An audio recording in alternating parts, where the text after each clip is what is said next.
What up, people of Earth? It's the Vaughn Joseph Show. It's the morning edition, the Who News edition, where I drink coffee and where I drink this cup of coffee anyway, which is still considered coffee. And I talk to you about what's happening in the world that I find interesting enough to share with you today until my coffee's gone, and then I go about my merry way.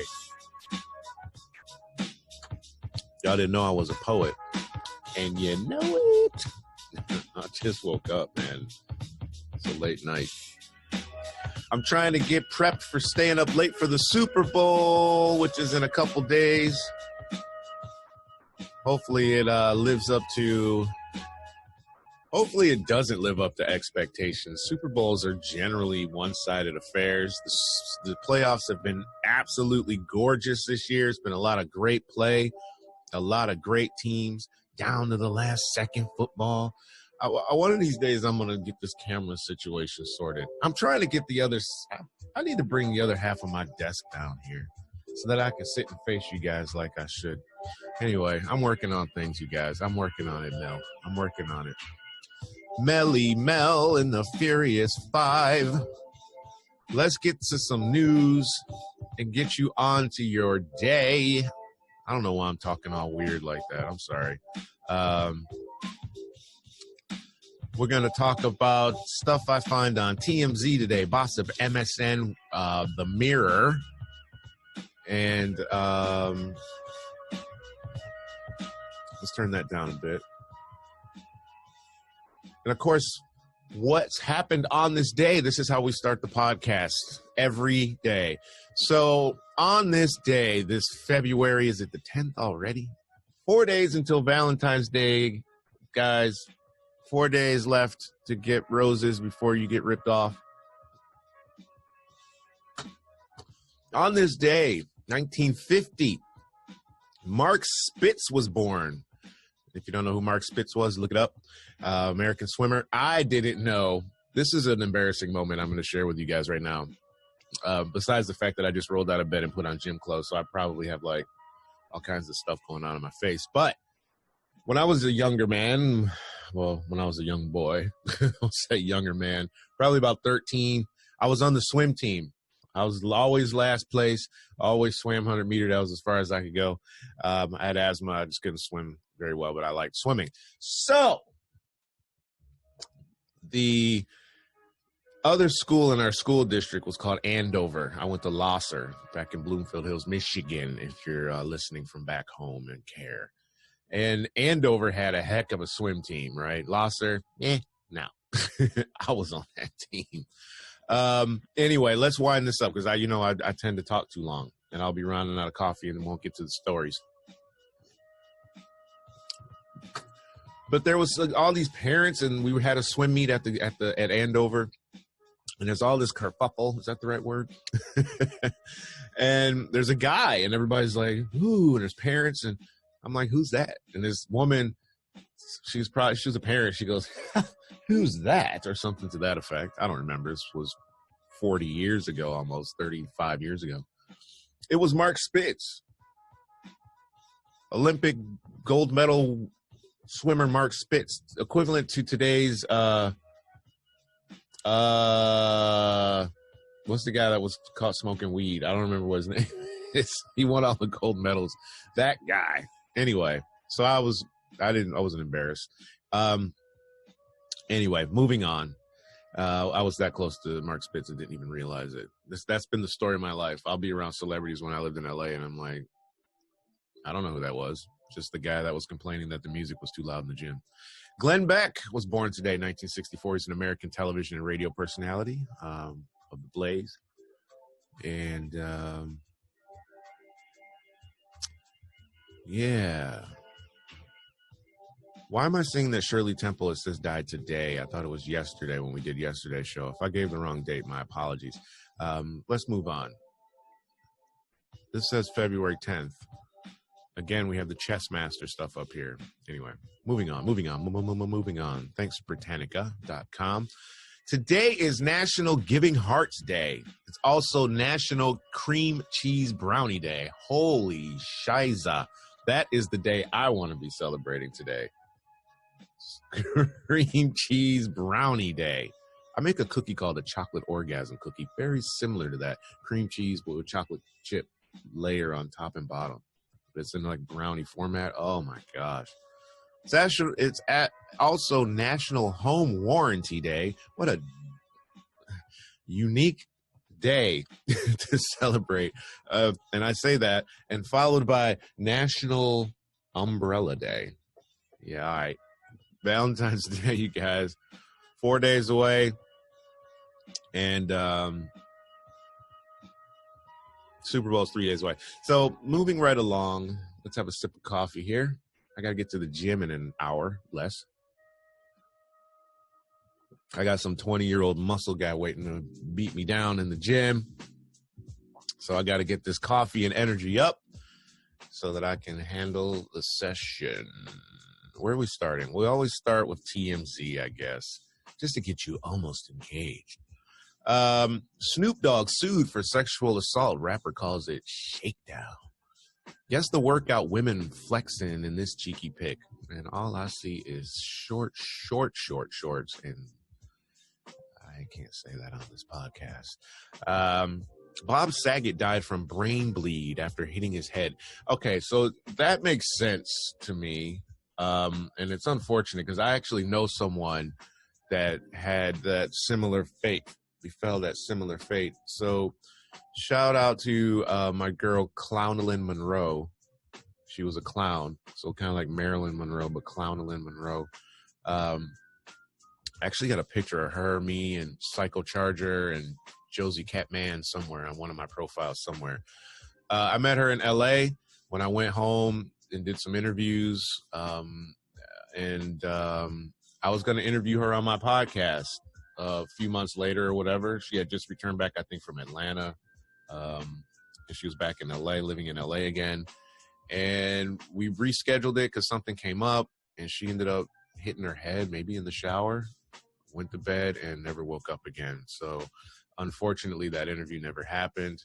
And this is why you have to take advantage of opportunities, because tomorrow, hell, today isn't even guaranteed, is it? I could drop dead at the gym. I know someone that had that happen to. Shouts to the mayor of Nelly's back in Michigan. All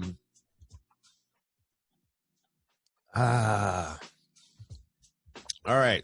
Super Bowl halftime rehearsals masked by blaring Bon Jovi outside SoFi Stadium. So they don't want you to know what songs Dre and them are going to be performing. So they're blaring Bon Jovi, kind of like a torture for when you're captured.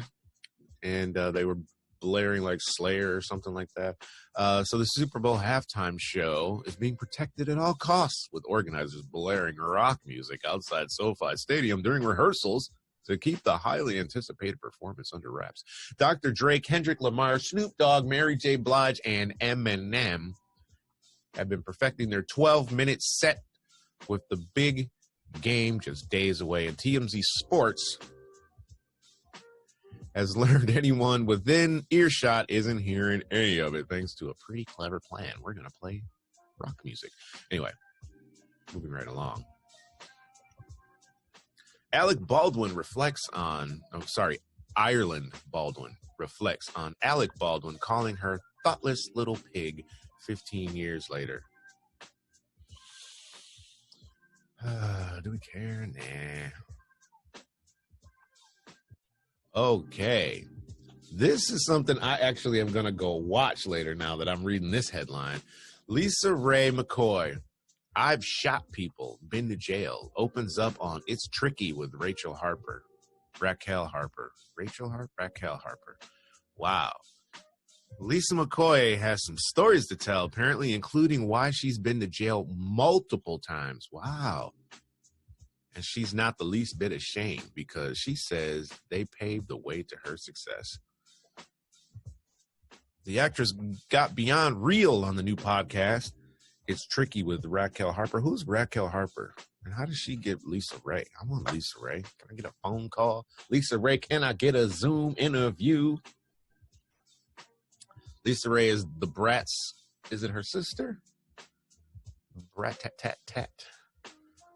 Lisa Ray told her she's been to jail for a whole bunch of sheep, and she wasn't kidding.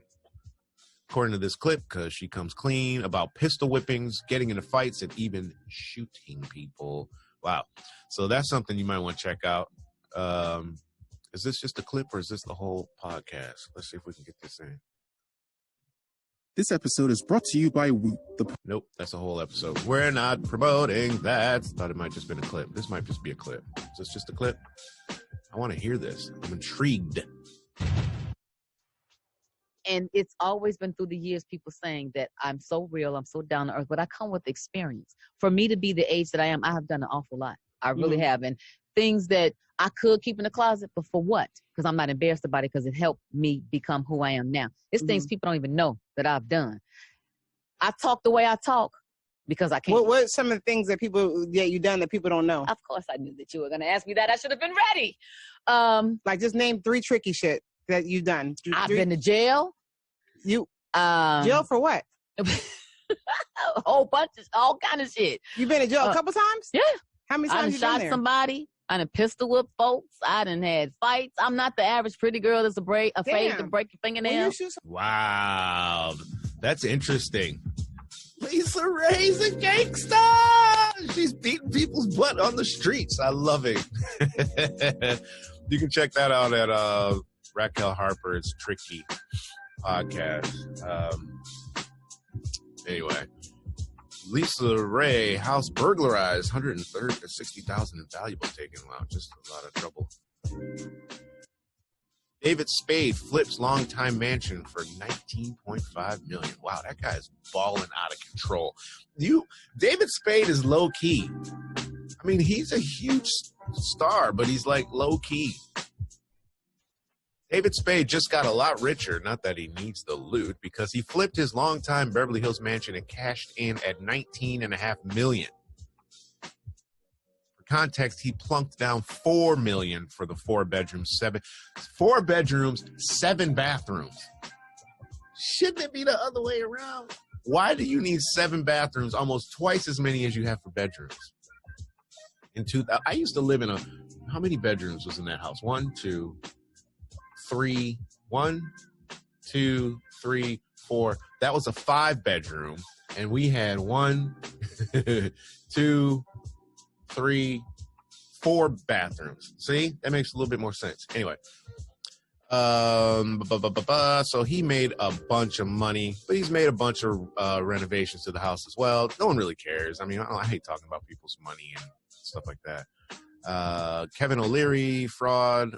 Don't know who that guy is. Don't really care.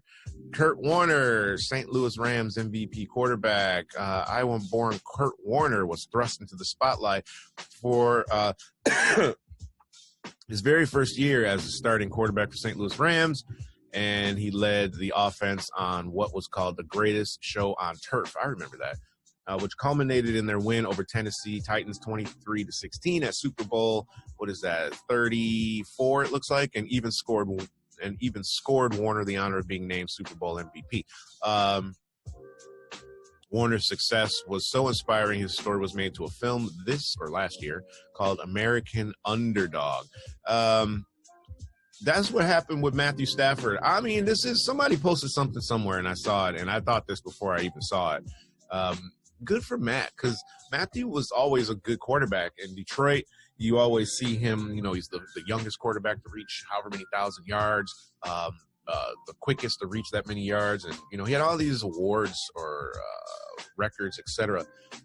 But he never won because he was on a loser team. Detroit has almost always been a loser team. They had Herman Moore and Barry Sanders. You had, at the time, Herman Moore was top 3 a wide receiver in the NFL, behind like Jerry Rice and probably one other guy, maybe, right? And they had Barry Sanders, arguably the best running back to ever play the game. Some people say Walter Payton, and that's arguable. I mean, it depends on what kind of teams you were playing against and so on. It's like when Jim Brown was playing, everybody sucked. You couldn't deal with Jim Brown. Anyway. My point is, they had 2 of the best players in the history of the game and still couldn't win a playoff game. And that tradition carried on. And because Detroit didn't want to trade him, they both retired. So they say, Emmitt Smith. Emmitt Smith had, I'm not getting into that. Go look back at the team that Emmitt Smith played with, and you had Troy Aikman, who was a dope quarterback. He's a threat. We had Charlie Batch and Scott Mitchell, the dude with the big head that looked like Kazoo from the Flintstones. He wasn't a concern. All you had to do was double cover him. They didn't have Golden Tate then, did they? I think they might have. No, I don't think so. He came later. There was someone else. Doesn't matter. We're supposed to be talking news, and now we're giving commentary. Snoop Dogg sued for sexual assault. Rapper calls it shakedown. All right, so we won't concern ourselves with that. Gazpacho, tomato. Big Soup's spying on all of us. I don't care about what that woman has to say. Bob Saget died from brain bleed after hitting his head. We mentioned that at the top of the story. It's a sad story, so I don't really want to get into sadness. Brooke Shields goes topless more than 40 years after iconic Calvin Klein ad. Now that's something worth researching, guys. Jeremy Giambi, dead at 47 years old. Officials suspect suicide. There's been a lot of suicide lately, man. I mean, there's been a lot of suicide. I don't even know where to even go with that one.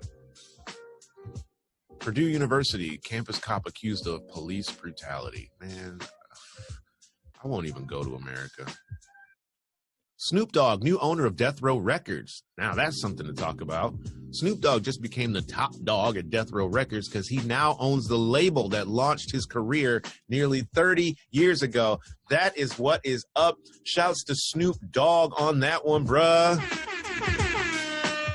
Get that money. Make us some new stars, bruh. Get us some new music. We're tired of listening to Drake. Drake? Yes, Drake. Drake? Come on, bruh. We don't want to hear about that guy anymore. So get us some dope stuff, and we look forward to it. Shouts to Snoop Dogg. Wasn't Death Row was owned by like Hasbro Games or some crap? Blackstone Investment. Wow. If you don't know who Blackstone is, you guys need to really look into that. Oh, stop. You need to look into that. It's been passed around apparently a bit since going into bankruptcy in 2006. Suge Knight, who was the label co-founder with Dr. Dre, I believe, is serving 28 years in prison for voluntary manslaughter. Hey, this is big news, man. Snoop says, I'm thrilled and appreciative of the opportunity to acquire the iconic and culturally significant Death Row Records brand, which has immense untapped future value. It feels good to have ownership of the label I was part of at the beginning of my career and as one of the founding members. Death Row released Dr. Dre's The Chronic in 1992, which heavily featured Snoop. And then in 1993, it released Snoop's debut solo record, Doggy Style. Man, I remember I was working at Harmony House Records in Birmingham, Michigan in 93. Christmas. I was Christmas help. Shouts to Snoop Dogg. We'll talk about that tonight on the Beatdown podcast. And that's going to be a live stream tonight, guys. Waka waka.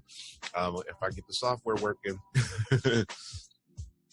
This is America with 3 Ks for Ku Klux Klan. Black activist Pamela Moses sentenced to 6 years for registering to vote despite being given permission. I won't even go there. I'm not starting my day like that. Nope. What else have we got? Adele's whopping finger sparkler at the Brit Awards sparks Rich Paul engagement rumors. Don't care. Julia Fox responds to critics who say she's copying Kim Kardashian by pointing out how heavily Kim was influenced by Kanye. Don't care. All right. That's that on that. Trevor Noah tactfully unpacks Joe Rogan's bogus N-word and apes apology. All right, so we're going to talk about this is actually the subject of tonight's Beatdown podcast at Beatdown Pod.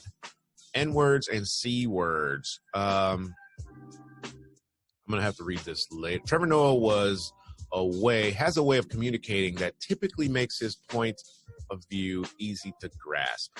He almost lulls you into chuckling and saying, well, I certainly can't argue with that. So apparently on The Daily Show last night, Noah deployed his charm and used it like a surgical scalpel to perform a pretty powerful post-mortem of the racist Joe Rogan scandal. Oh, see, you can't call him racist, but this is gossip, so they're going to say that. Racist Joe Rogan scandal that is dominating headlines and social media feeds.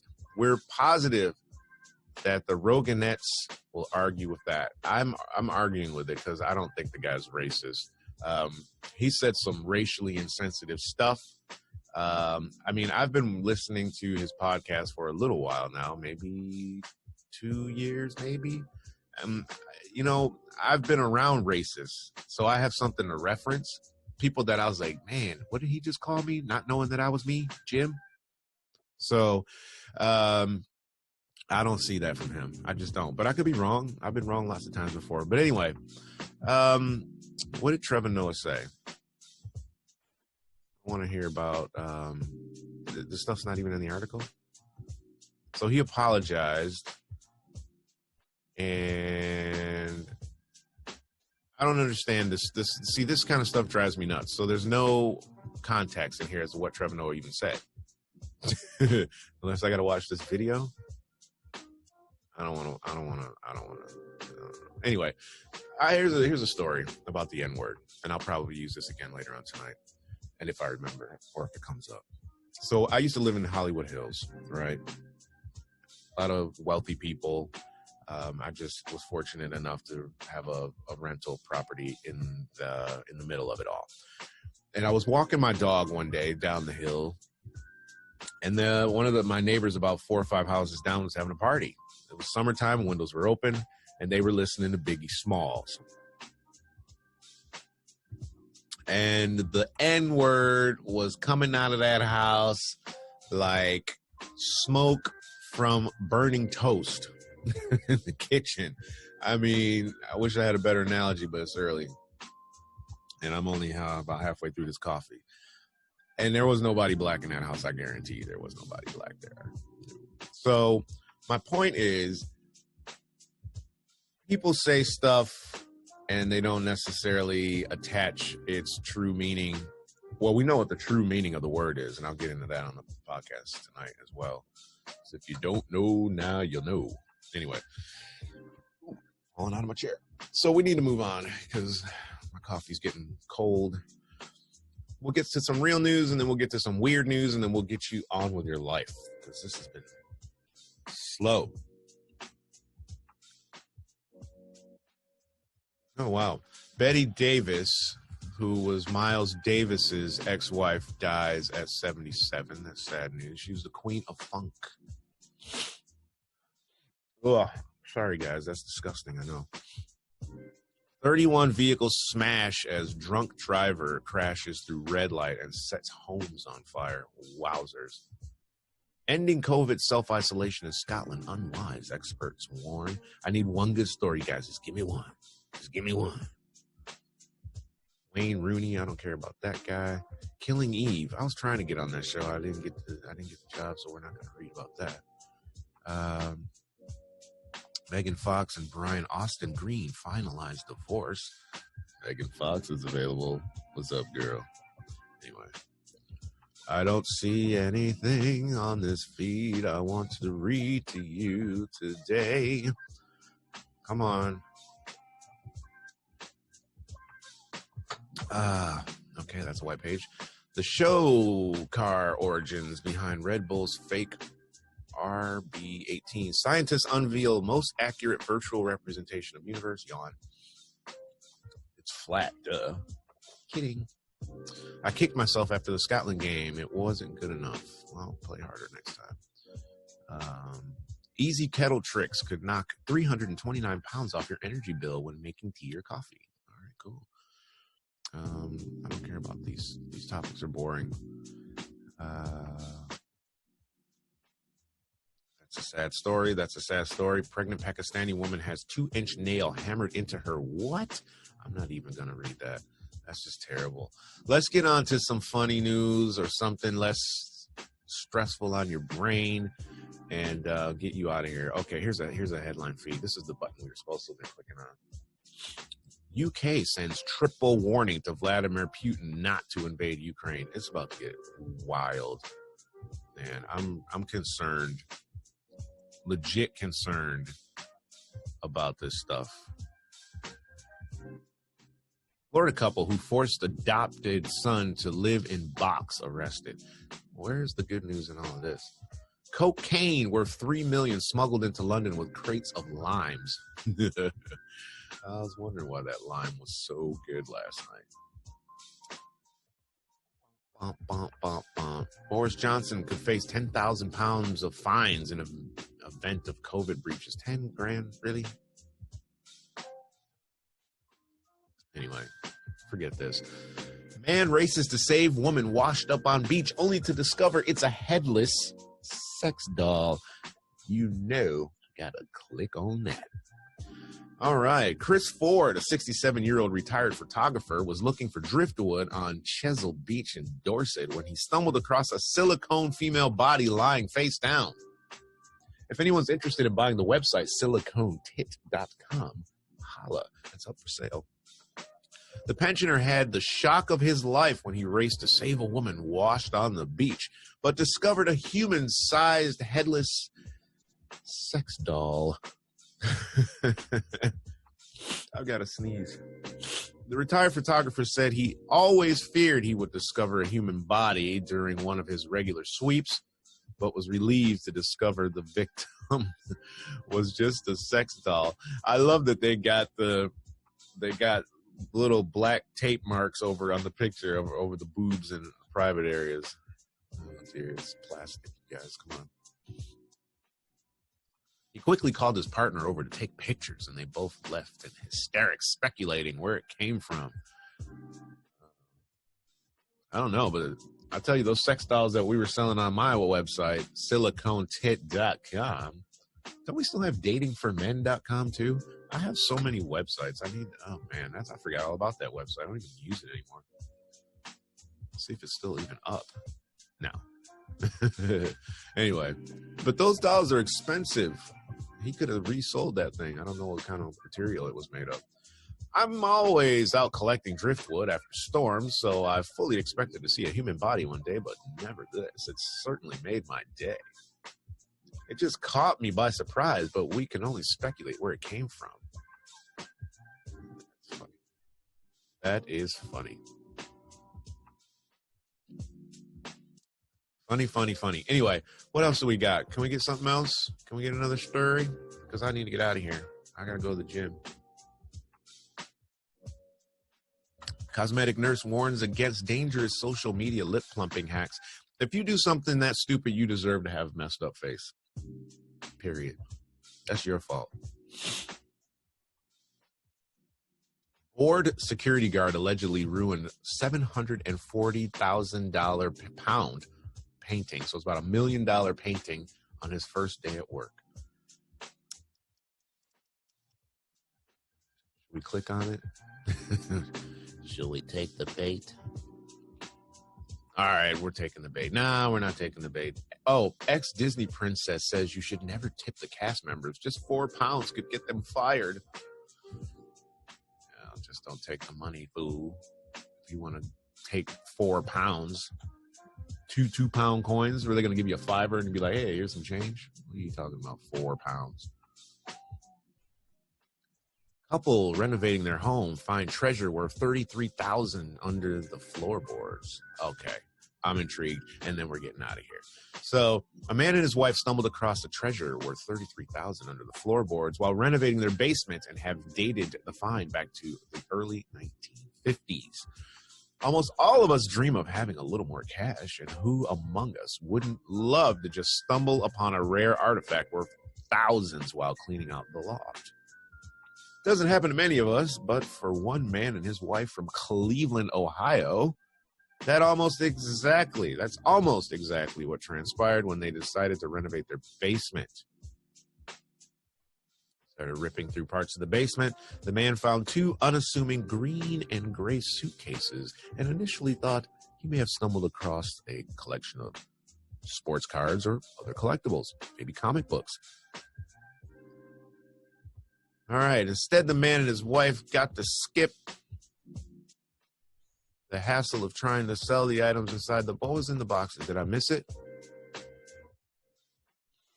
Each box contained 3 packages wrapped in wax paper and was lined with an old copy of the Cleveland Plain Dealer newspaper dated March 25th, my birthday, 1951.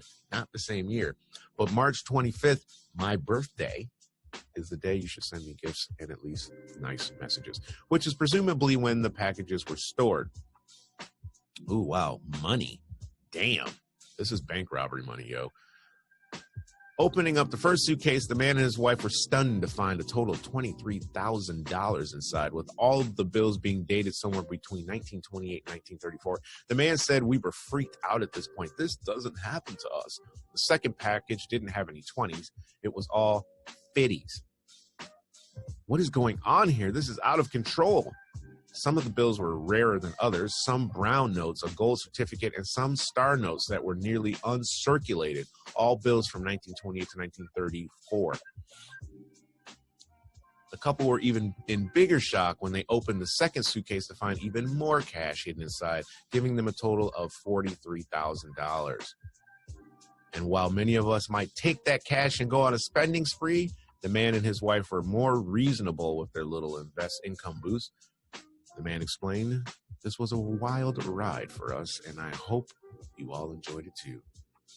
We are boring people and have been dumping our extra money to pay off our mortgage, and that's where this money will go to." Really?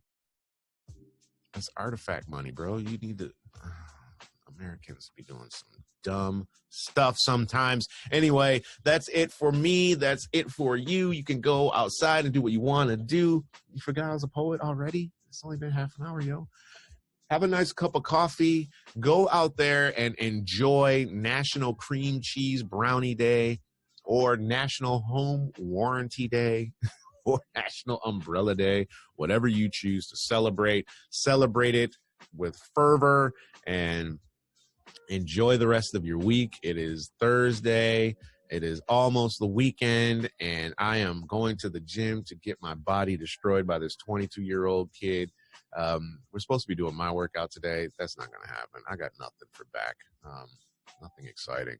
Anyway, hope you have a wonderful day. Don't forget you can message us at info@v3tv.uk. If you've got music you want us to play on the Beatdown podcast, or maybe you want to be interviewed and talk about your music or whatever, you can hit us up at music@v3tv.uk. You can follow the Beatdown podcast at BeatdownPod, and you can follow me at V3TVUK, and the website is johseph.com. Peace.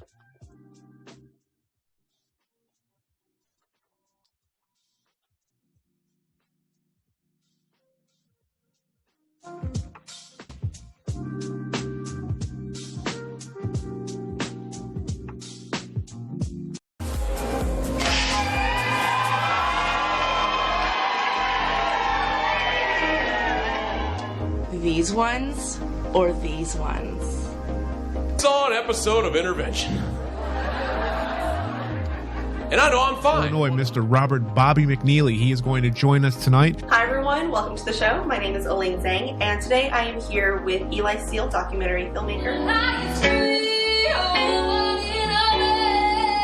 I need more. Welcome to The Only Way is Linda. Today I have a really special guest here.